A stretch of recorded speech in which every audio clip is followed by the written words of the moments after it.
My wife insisted on a divorce and directed me to her lawyer, so I called. As I was finishing up a long day at work, the office hum had finally subsided. I was mentally getting ready to go home, cleaning up my desk, when my wife's name appeared on my phone. It buzzed in my hand, and I smiled. She frequently called around this time to remind me to pick up something on the way back or to ask how my day had gone. I answered, my voice warm, but something in her tone caught me off guard. It was cold. "I see, even Nathan. I must speak with you," she said. I stopped, my smile fading. "Is everything all right?" "No," she replied bluntly. Her next words hit me like a freight train. "I want a divorce." For a brief moment, I couldn't breathe. It felt completely out of context, entirely inappropriate. We weren't perfect, but I never thought things would become this bad. I stammered, trying to process. "Emma, I just heard you say you want a divorce. When did this happen?" She replied in an emotionless voice. "I've made up my mind. I don't want to talk about it with you. If you have any questions, contact your lawyer or mine." My chest tightened. "You've already spoken to a lawyer?" "Don't try to call me Nathan. You'll hear from him soon," she stated simply. "Emma, this is crazy," I said, my voice rising. "At least give me—" She cut me off. "I don't owe you an explanation," she said, her tone as cold and detached as ever. "This is what I want." Then the line went dead. I stood there, phone in hand, utterly stunned. My heart raced with unanswered questions. How could this be happening? After 7 years of marriage, I thought we were solid. Sure, she'd been distant recently, but I had chalked it up to stress or a rough patch. I never imagined this. The drive home was a blur. Her words replayed in my mind like a haunting chant, each repetition adding another layer of confusion and pain. By the time I got home, the emptiness hit me like a physical blow. The house was eerily silent.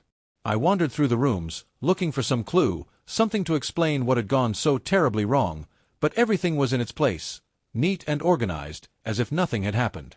I sat down at the kitchen table, staring at the empty seat across from me where we used to share meals and talk about our days.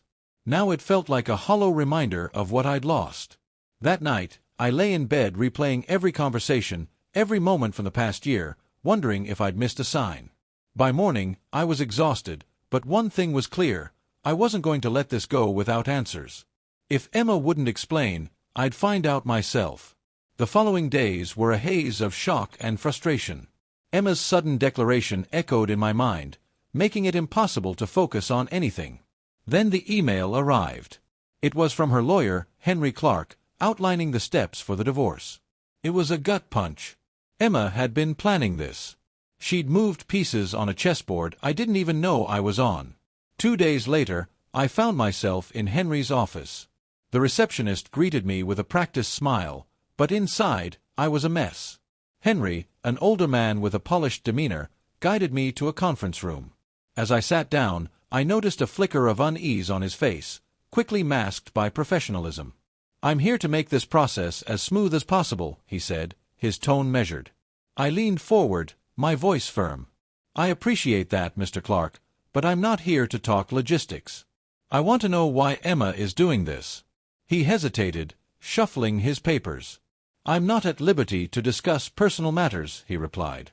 My frustration boiled over. "You've been conspiring with my wife to ruin our marriage. I have a right to know why." He froze, his professional mask slipping. He sighed, removed his glasses, and rubbed his temples. "I shouldn't be telling you this," he murmured, "but you deserve to know." I held my breath. "She's been planning this for months," he admitted. "She's been gathering evidence, building a case to secure the majority of your joint assets." Then he hesitated. "There's someone else." His words hit me like a physical blow. My stomach churned. "Someone else?" I whispered. He nodded. "I can't say more. But she's been calculated." I stood abruptly, my chair scraping against the floor. "Thank you, Mr. Clark," I said, my voice tight. "That's all I needed to know." As I left his office, a storm of emotion swirled inside me: anger, betrayal, heartbreak. But beneath it all, a new resolve began to form. Emma may have been planning this for months, but I wasn't going to let her blindside me anymore. This wasn't the end. Chris and I met shortly after, and I left the office with the understanding that he would examine the data and return to us with an updated counteroffer. For the first time since this nightmare started, I felt as though I wasn't merely responding to Emma's schemes. Later that night, while sitting in my workshop, I replayed the moves I was leading. I had spent weeks feeling like a victim, caught off guard and helpless, but now I saw a way forward. Emma's treachery had been calculated, but she had misjudged me. She believed I would fold, allowing her to take everything. She was mistaken. I wasn't only battling for my possessions or my honor, I was fighting for myself. Chris called the next day, and for the first time in a while, I felt like the man I was before her lies broke me. Henry also contacted me with an update, stating that they were open to negotiating. Emma, it seemed, had finally realized her position wasn't as strong as she initially believed. I nodded, thinking, good. Let's ensure the terminology reflects the reality. Emma's boldness persisted throughout the negotiations, but it diminished with every encounter, giving way to a brewing grudge. She knew she was falling behind, though she refused to admit it. I could see the remorse in her eyes. One afternoon, after a particularly grueling meeting, she finally spoke. "You feel like you've won," she said bitterly, "but you'll never understand why I had to do this." I gazed at her with an inscrutable expression. "Perhaps I won't, Emma," I replied, "but that doesn't justify anything." Her eyes flared with anger, but she didn't respond. The conversation ended there, and for the first time, I felt a sense of finality. Emma's words no longer wounded me. By the time the settlement was agreed upon, I felt like a new man. The conditions were reasonable. Though I had to give up some possessions, I retained most of what I had worked for. It had been difficult, but I left with my honor intact. Emma's plans had crumbled, and despite the brutality of the battle, I had come out stronger. The marriage was over, but my life was only beginning. A peculiar sense of peace followed the settlement's finality. The process had been exhausting, but I was glad it was over. Emma had signed the documents. Her intentions to leave with the majority of our assets had failed.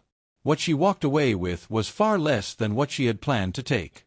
As I exited the courts that day, I felt lighter. Divorce had destroyed not only a marriage but also the illusions I had held about Emma and our life together. Chris and I later shared a quiet drink, and that night, we raised a toast to the end of a conflict I hadn't asked for but had battled valiantly through. "You handled this well," Chris said, clinking his glass against mine. "I hope you're proud of that." "I am," I replied. For the first time, I truly meant it. I had lost enough in this process, but I hadn't lost my dignity.